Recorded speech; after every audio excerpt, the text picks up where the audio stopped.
My name is Ruth Carter, and I'm a licensed attorney in Arizona, and I'm also the owner of Carter Law Firm in Phoenix. And today I want to talk a little bit about the First Amendment and what it does and doesn't protect you from. So the purpose of the First Amendment is to protect your right to free speech.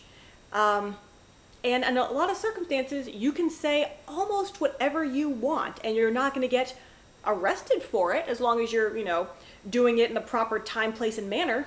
However, the fact that the First Amendment keeps you from getting arrested doesn't mean that there won't be other consequences to what you say.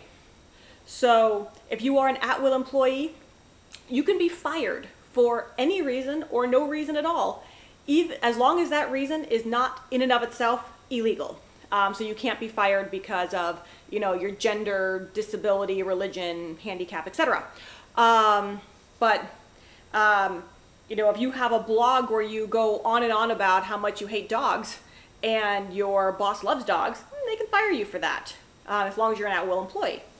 It also doesn't protect you, from the social consequences of what you want to say. If the way you present yourself makes you look like a jerk, guess what? People aren't going to like you. You may have trouble getting hired for a job or getting opportunities or getting people to want to work with you.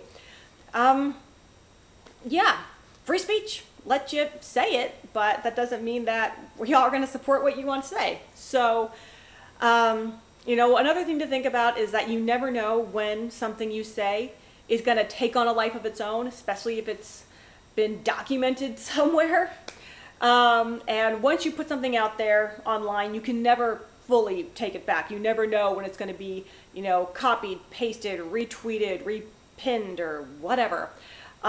So just remember, my rule of thumb is think before you post, and assume that everything that you put online will be seen by 4 people: your best friend, your worst enemy, your boss, and your mother. If you don't want one of those 4 people to see what you're thinking about saying, don't put it out there. So be careful out there, and I will catch up with you later. Take care.